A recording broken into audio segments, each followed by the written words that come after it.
Saat itu yang lainnya 15, 20, 25, kita masih 6.000. Jauh sekali ya, Jauh Pak. sekali. Iya, Dan iya, DPP-nya masih berapa itu? 150 atau 100.000 itu.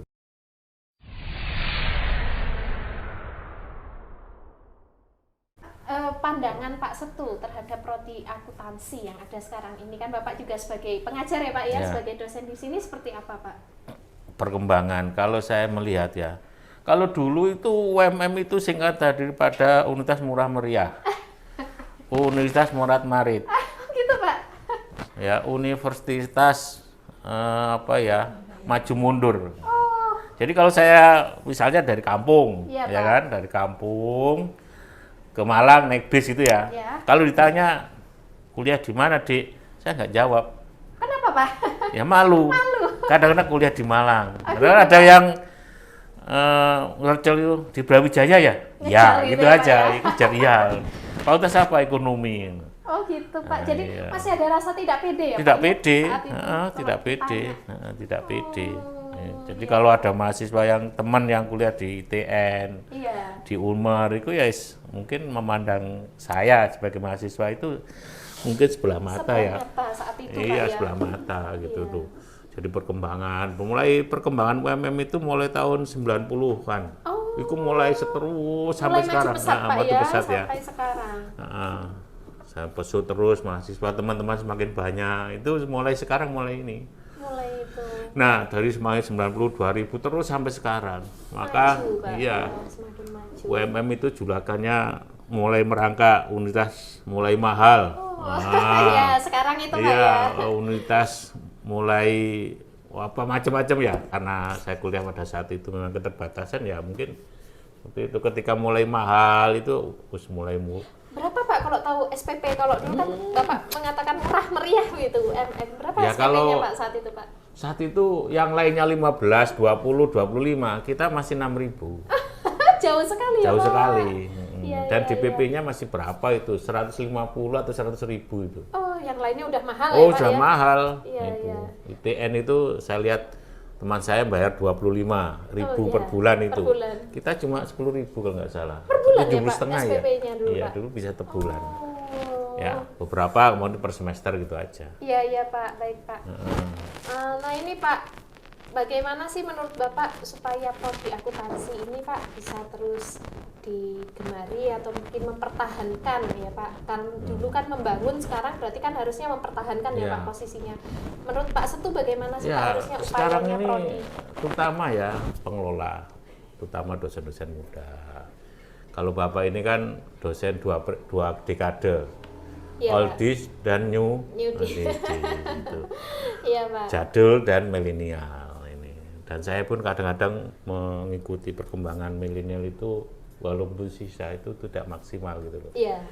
Makanya sekarang ini kalau ingin mempertahankan akuntansi terutama ya, Iya, iya, UMM secara luas, akuntansi khususnya, ini harus berbasis teknologi. Nggak Iya, bisa. Pak, ya. Nggak bisa. Karena apa? Ini karyawan-karyawan yang sarjana sekarang harus dibekali dengan teknologi. Karena semua perusahaan, itu siapapun, itu bersentuhan dengan itu. Kalau menurut Pak Setu nih Pak, Bapak setuju nggak sih Pak ketika ada yang bilang bahwasannya prodi akuntansi itu sekarang sebenarnya udah nggak terlalu dibutuhkan karena sudah tergantikan oleh aplikasi gitu. Nah, Itu setuju nggak Pak dengan statement itu? saya Pak? nggak setuju, ya. Kalau akuntansi itu dipandang dengan proses pencatatan ya. Iya Pak. Kalau dipandang itu tok, Iya. ya itu. Sempit ya Pak ya? Sempit. Kalau Ya, hanya itu saja. sempit aja. Padahal akuntansi nggak hanya itu ya Pak ya? Akuntansi memang proses pencatatan sekarang mulai dari bukti transaksi sampai pelaporan itu Iya. sudah termekanisasi dengan Aplikasi. aplikasi. gitu ya, Pak. Iya. Memang iya, karena untuk menampung semua aspek transaksi yang begitu luas, tidak mungkin dengan tangan. Tangan sudah nggak zamannya Nggak ya Pak. zamanan. Iya. Nah, fungsi akuntansi di mana?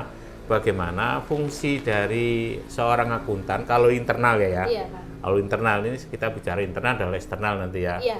Internal itu bagaimana input data itu berkualitas. Iya. Nah, kualitas data di akuntansi itu diikuti dengan standar. Oke. Iya Pak. Ada Standar, standarnya ya ada Pak standar.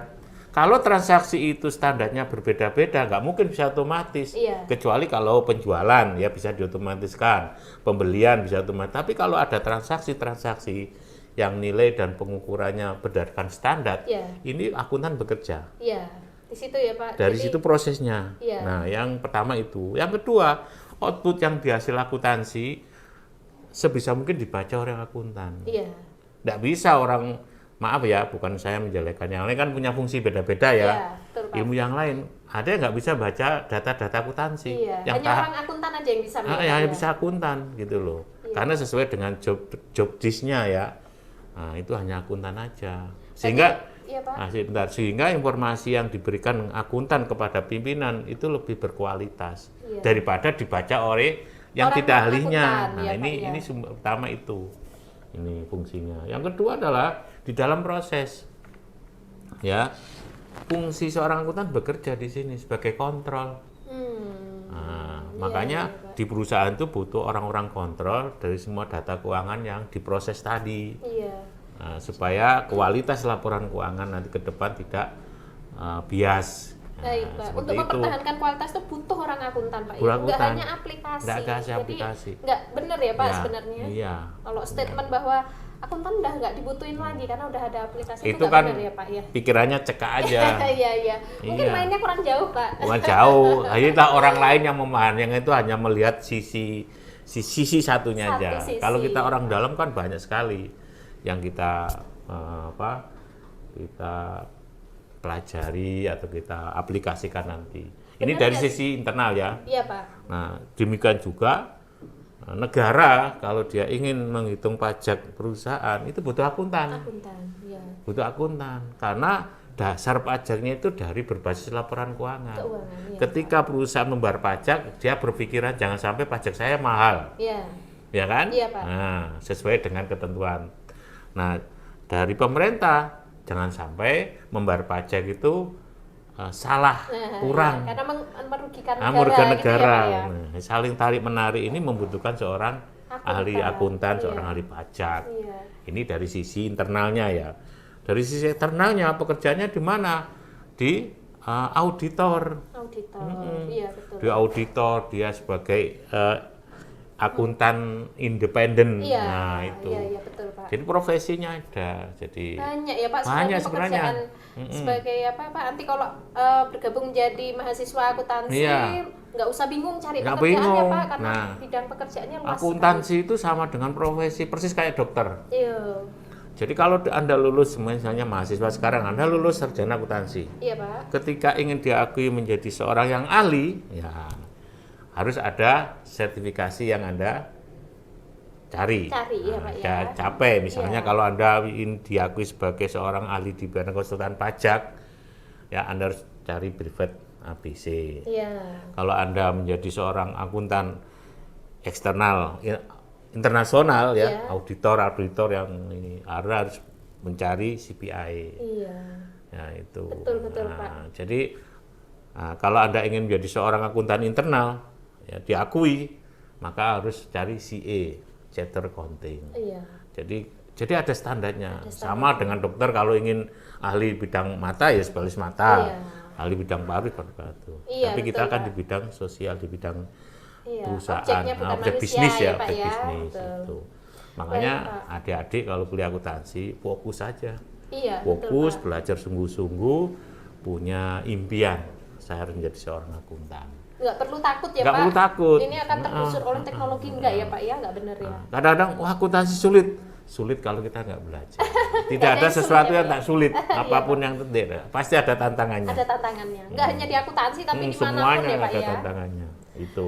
Baik Pak Setu, kalau orang melihat nih Pak, kalau tadi dari satu titik mungkin secara sempitnya akuntansi itu apa sih, hanya debit kredit gitu? Berarti nggak benar ya itu Pak ya? Nah, jadi debit kredit itu hanya satu teknik proses menyimbangkan. Ya, bahwa kalau ada, saya punya harta nih, ya kan, harta saya 10, utang saya 5.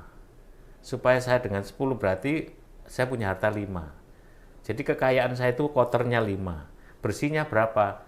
Saya punya harta 20, kemudian punya utang 10, kekayaan bersih 10. Iya. Kan kalau jumlah kan sama. Iya. Nah, itu prinsip debit kreditnya itu hanya teknik aja sebenarnya. Sebenarnya begitu ya Iya, Pak ya. Tetapi ini aja. akuntansi itu bukan debit kredit. Bukan, sebenarnya, bukan Pak, ya. itu Luas, teknis ya, Pak. itu. Iya. Itu teknis. Itu teknis. Ya, itu Debit- pandangan orang kan seperti itu ya Pak. Iya, karena mereka tidak tahu. Iya Pak. Nah, baik, memandang sebelah itu loh. Pak, mengapa setelah lulus Bapak mahasiswa dulu menjadi mahasiswa akuntansi, setelah lulus Bapak memilih sebagai dosen, bukan sebagai praktisi? Alasannya kenapa? Nah, kalau dijawab ini nggak bisa dijawab ya secara keinginan ya, Iya. secara keinginan. Nah, karena semua takdir. Ya, saya dulu lulus pernah bekerja di sebuah perusahaan, ya, perusahaan jadi asing. sebelum jadi dosen nih Bapak Pernah di bekerja perusahaan. 1 tahun lah, Oh, 1 iya. tahun bekerja di perusahaan asing, perusahaan Jepang waktu itu produksi karena di daerah saya banyak produksi rotan itu ya, Iya, untuk Pak. mebel rotan waktu itu zamannya boom sekali, kerja di situ, ya kan. Sudah karena memang saya nggak punya cita-cita jadi dosen, ya, nggak ada di benak saya. Bahkan saya itu dulu kerja inginnya di bank gitu aja kan, Oh, gitu, biasa Pak. ya, Iya. akuntansi kan kerjanya ingin di bank. Iya, erat ya Pak kaitannya ya. Dengan- Nah, bank. Nah, suatu saat saya tes juga di bank. Iya. Belum krisis ya, waktu Iya, itu iya, belum krisis. Tes. Nah, ketika tes saya nunggu panggilan nih, Iya. penempatan 1 minggu ya. 1 minggu. Harus memberikan syarat-syarat ijazahnya dilegalisir Iya. dan sebagainya. Saya ke Malang lah. Nah, waktu itu ketemu pembantu rektor 1, Profesor Imam Prayogo. Oh. Waktu itu. Saat itu Oh, Pak. saat Tahun itu. berapa itu Pak? Tahun 90 ya 90-an lah. Tahun 91-an lah. Iya. Awal itu. Awal Iya, 91 awal Pak. 91. Nah, kemudian sudahlah, kamu mau kemana? Mungkin UMM sudah maju saat itu kan, sudah mulai banyak Iya. butuh dosen ya kan. Prof Imam itu mengatakan, sudahlah kamu bantu aja di sini. Oh gitu. Nah, ketemulah Burate. Prosesnya begitu, ketemu teman-teman dosen. Akhirnya dalam waktu itu saya nggak janjikan langsung. Oh gitu Ya, Pak. saya nunggulah di pekerjaan saya Iya, ini. pengumuman itu ya Pak Ya, di bank pagi. bukan, bank sudah enggak Oh, saya. bank sudah enggak waktu itu, Pak. Sudah saya kan setelah itu kan konsultasi dengan kiai saya, ustadz saya gitu loh. Oh, iya, iya, Dinasihatin. Pak. Dan Iya. akhirnya oke, saya jadi dosen, tapi saya nunggu ini setelah selesai di pekerjaan di perusahaan ini karena harus saya buat laporan keuangan kan, Iya. dan sebagainya. Setelah itu saya pamit. Kalau saya pamit langsung kasihan nanti kalau ada adik-adik saya keluar di sini kan namanya jelek. Oh iya, betul. Baru saya Menjaga nama itu ya, Pak, walaupun waktu gaji itu nggak sebesar di perusahaan, tapi saya yakin gitu loh. Iya, iya, Nah, Pak. tergantung keyakinan. Jadi kalau keinginan itu sebenarnya tergantung pada takdir. Iya, berarti Pak Setu menjadi dosen ini sudah jalannya begitu Jalannya ya Pak ya, ya? bukan keinginan Awalnya jalannya. bukan dari awal tuh saya pengen jadi dosen enggak ternyata Iya. Pak Setu ya? Beda dengan sekarang kan. Iya. Mau jadi dosen S2 dulu. Kalau dulu kan nggak ada. Nggak ada, iya Nggak iya ada Pak, itu. betul. S2 Berarti dulu. emang sudah jalannya begitu. Jalannya Pak. hidup itu tinggal merencanakan, jalannya kita serahkan Tuhan. Mau apa itu serah. Baik, menarik sekali ya pemirsa. Ternyata Pak Setu itu bukan ingin menjadi dosen awalnya, tetapi sudah melamar ke beberapa ya Pak ya. Iya. Dan ternyata diarahkannya adalah Ya, menjadi dosen. sudah pernah kerja di perusahaan, apa itulah hidup ya. Itulah Pak, hidup. ini Pak Setu kan sekarang sudah menjadi seorang dosen nih Pak, dan yang diajarkan mahasiswa generasi milenial ya Pak ya. Nah ini gimana caranya Pak Setu untuk menyesuaikan nih Pak Ya, inilah. dengan caranya mereka? Jadi sebenarnya ini gap ya. Iya Pak. Pada saat saya belajar nggak seperti ini, saya harus sesuaikan seperti ini. Ya tentunya apa yang saya berikan pada mahasiswa tentunya akan saya kaitkan dengan perkembangan sekarang. Walaupun sempurna itu belum ya. Iya. Ya, terus kemudian mahasiswa diajak untuk bagaimana mengisap data kalau kasus seperti ini kalau terjadi perusahaan bagaimana. Baik. Nah itu aja sebenarnya menjadi bahan diskusi. Iya. Ini harapan kita dan apa yang kita laksanakan untuk proses pembelajaran tidak lepas dari praktek-praktek yang ada di perusahaan. Terus sekarang sudah tersedia ya, Iya. tersedia semuanya. Semuanya ya Pak ya. Sudah tersedia. Seperti Bapak kan ngajar pajak ya Pak Ya, ya. pajak Ya, itu kan bagaimana, sudah ada ya, ISPT atau apa SPT, itu ya Pak ya. Sekarang lebih gampang Pak. Kalau toh saya tidak melakukan secara nyata ya, saya bisa tutorial di internet Oh iya, YouTube ya Pak ya, Iya, menampilkan tutorial. tutorial itu bisa kita berikan pada mereka. Iya, Ya, Pak. kita jangan sampai memandang sesuatu itu dari diri kita sih, tidak bisa. Iya. Langsung aja, ini tutorialnya coba didengarkan berkaitan dengan bagaimana mendaftar SPT, bagaimana menghitung pajak, Iya. bagaimana ini yang memasukkan ke apa, ke istilahnya entry data. Kan sekarang lebih kepada Penggunaan e-billing, teknologi ya, Pak, e-filing, ya. iya. Semuanya sudah serba ya Pak Coba ya, elektronik. jadi loh. Jadi kita ini sebenarnya nggak kekurangan bahan ya, kalau Iya. kita mau. Iya, Semua betul, ada. Pak. Semuanya ada Semua ya, Pak ada. ya, tersedia. Tersedia ya. Iya. Tinggal kita mau menuntun mahasiswa ke sana atau tidak. Betul, betul Pak. Jadi sebenarnya mengajar di era sekarang ini lebih mudah mungkin Lebih ya Pak mudah, daripada di iya. era yang dulu. Tidak harus saya berpengalaman di perusahaan, tidak. Iya, Tidak. betul. Saya bisa mengambil pengalaman orang lain dari media teknologi informasi, saya berikan kepada mahasiswa. Iya, Itu aja. baik, Pak. Nah ini Pak, Pak Setu ini dosen senior yang ngajarkan pajak, padahal pajak itu ruhnya akuntansi ya Pak Iya. ya, karena orang yang paham pajak itu hanya anak-anak akuntansi, kalau saya boleh mengklaim Ya, begitu ya Pak ya.